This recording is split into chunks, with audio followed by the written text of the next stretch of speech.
kedua, bagaimana hukum azan saat penguburan mayat dan bagaimana pula hukum melakukan talqin sesudah memakamkan mayat.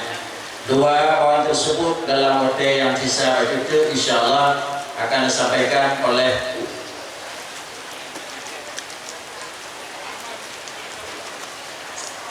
ayah tu mungkin Abu di Utara saja nilai tamah dari prinsip. Abu kamu persilakan dengan hormat. Assalamualaikum warahmatullahi wabarakatuh. Jangan lupa baca tentang dari pembahasan yang tadi beliau dan pasti pegangan beliau yang boleh.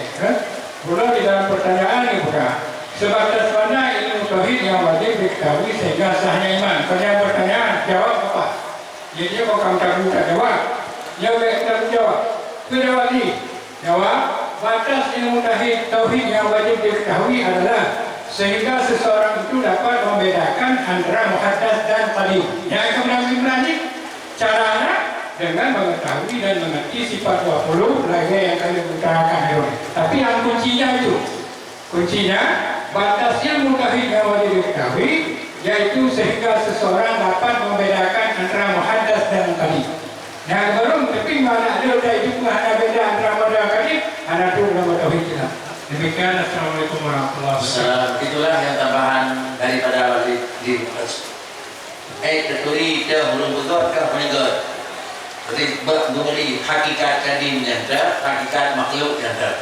Kemudian berikutnya kepada ayah di sini karena beliau halangan hati akan berangkat, maka poin yang kena ke beliau adalah hukum yang menyangkut dengan perkataan yang kami sudah sampaikan dulu, yaitu yang menyangkut dengan hukum azan, kebiasaan berdebat naik dan lalu seterusnya melakukan talqin sesudah penguburan. Pada ayah, kamu silakan dengan hormat. Lunas sesuatu yang berkaitan dengan tauhid yang selalu dari rakan-rakan Tumayon yang menjadi persoalan bersama. Lelaki ini untuk disampaikan dengan betul dari forum berkaitan dengan standar tauhid. Karena pertanyaan bahwa tauhid yang ditanya Bukhari adalah Asy'ariyah dan Maturidiyah yang keberadaan di awal Islam di masa Rasulullah, dan anak terjadi metode Asy'ariyah di dalam masa-masa sahabat. Akan terjadi yang sebenarnya bagi kalangan tanyo yang ketika pimpinan daerah kampung, tetapi mungkin yang umum nanti roro yang belum jelas tinggal pertanyaan lebih baru buat. Setelah belum baca dari padi-padi buah kitab, termasuk kitab Miskatul Anwar dan mungkin Al-Dalal, juga Kistatul Mustaqim di kalangan Imam Al-Ghazali, bahwa Asy'ariyah sebenarnya dilakukan untuk penyelamatan Ahlussunnah wal Jamaah. Masa sahabat lagi menggunakan kan cuma 20 yang ditutup dengan sebut Allah Taala. Kan cuma 20 dijahit asupun di dalam Al-Quran. Dan orangnya langsung diterima dari Rasulullah. Dan hanya terjadi pemahaman-pemahaman berbeda karena terkawal oleh Rasulullah sendiri yang berpenuh sesuai dengan tindakan beliau. Kemudian hadis Rasulullah mengatakan satas tariku ummati thalatha wa sab'ina firqatan. Umatul akan bicara 70 heboh perti. Mandum dalam neraka kecuali satu, yaitu Ahlussunnah wal Jamaah. Maka setelahnya berkembanglah pemahaman-pemahaman di dalam menafsirkan Al-Quran, dalam menafsirkan hadis, termasuk sampai ayat-ayat mutasyabihat, juga hadis-hadis yang mutasyabihat, mulai sebagai embrio untuk terpecah umat, sehingga timbullah firqah. Diawali di era pertama firqah 6 firqah. Pertama tafsir, kedua tasbih, kelhe Nasibi, keput Rafidi, kelima Jabariyah, dan keenam Qadariyah. Antara dua yang bertentangan hinan Ahlussunnah, antara ta'til dan tasbih, di tengah-tengahnya Ahlussunnah. Antara Nasibi dan Rafidi, di tengah-tengahnya Ahlussunnah. Antara Jabariyah dan Qadariyah, di tengah-tengahnya Ahlussunnah wal Jamaah.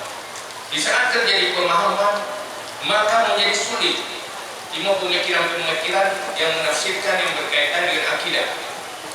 Sebagaimana Khalifah Utsman melahirkan mazhab untuk menyelamatkan keaslian Al-Quran, sebagaimana Imam Syafi'i melahirkan usul fiqh untuk menyelamatkan penafsiran-penafsiran dalil-dalil dalam pemikiran yang betul, Asy'ariyah dan Maturidiyah melahirkan kaidah metode tauhid untuk menyelamatkan kuyana masa Rasulullah. Maka dengan 20 sifat yang wajib Allah, nyo akan terselamatkan dari ta'til, terselamatkan dari tasbih, terselamatkan dari nasibi, terselamatkan dari rafidi, terselamatkan dari Jabariyah dan Qadariyah. Dari setiap 6 kelompok menjadi 12, maka 6 kali 12 menjadi 72. Ta'til bercabang menjadi 12 firqah, tasbih bercabang menjadi 12 firqah, rafidi juga menjadi 12 firqah, dan manam menjadi 12. 6 kali 12 menjadi 72. Di tengah semua itu, disitulah Ahlussunnah wal Jamaah. Maka pakan 20 sagai, pakan hantar mahlaya dengan 20 kah terselamatkan akidah dari faham-faham sesat, dari seluruh firqah-firqah yang telah sesat di Nabi. Dan menyertai identifikasi penafsiran mulai wujud kidam sampai akhir, ini akan identifikasi penafsiran wujud yang lainnya untuk menyelamatkan dari firqah itu. Penafsiran kidam dan baka apabila tak ukut tablik non turunan jin akan terselamatkan, maka hinalah kan akan benar-benar li Asy'ariyah. Karena keturun awam anak kuliah yang bahan jajai kat putih memang gimana. Yang penting yang Ahlussunnah wal Jamaah buat standar supaya mudah. Jadi sebenarnya ini untuk menyelamatkan Al-Quran mazhab sama masa Rasulullah. Tapi di saat para sahabat kalau syahid hafal Al-Quran, maka ini sadar untuk menyelamatkan keaslian Al-Quran bukan mazhab. Imam Syafi'i juga melahirkan usul fiqh untuk menyelamatkan cara menafsirkan dalil-dalil. Butuh bekala, bekerja, nyorok karena liberal, cara menafsirkan dengan teori hermeneutika. Maka nyo sebenarnya yang perlu, nah yang lagi bagi tuan untuk sampaikan katanya, maka nyo saya gaya mengenai madah mungkin tadi untuk ke betul dah lalu memang ini. Nya lu kita makan itu buang darah. Kemana pun madah. Ya ibu kabel sempurna dari awal. Cuma nyo yang waktu masalah nak kan. Nyo jauh pada bahas. Dari diadakan nyo nak budaya mendung kau. Menyangkut dengan tu azan sebenarnya jumhur ulama menyatakan hanya sunat azan dalam kubur, hanya sunat.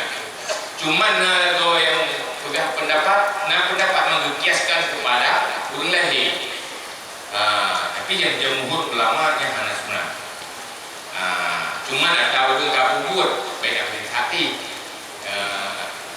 yang baik. Yang menyangkut dengan azan, yang menyangkut dengan talqin.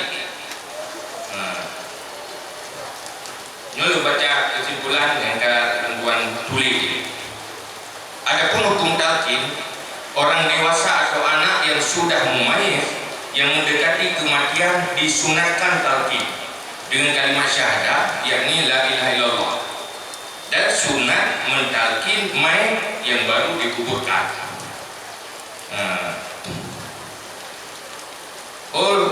Gorong pegah, hadis yang mengatakan talkin sudah hana sunat karena dari hadis daif. Karena persoalan hadis daif sepakat imam-imam besar hadis bahawa dia beramal bab fadail dan bab tarhib atau bab tarhib. Hadis dina umat yang ada mungkin lewat tak baca adanya untuk yang lebih luar untuk hurai-hurai berbantu yang lain. Terima kasih. Assalamualaikum warahmatullahi wabarakatuh.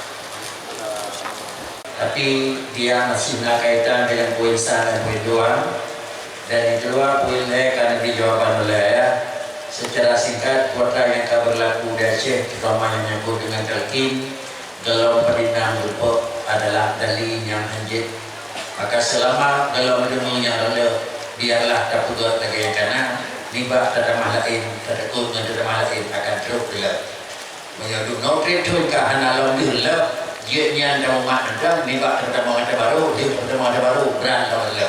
Artinya menyelesaikan persoalan bukan dengan selesai timah persoalan itu kurang bijaksana. Kalau tuan ini merupakan hal yang perlu diingat daripada segenap budaya masyarakat, bahkan merupakan hak yang perlu diterapkan di dalam pemerintahan Aceh secara khusus. Mengingat pada zuhur kami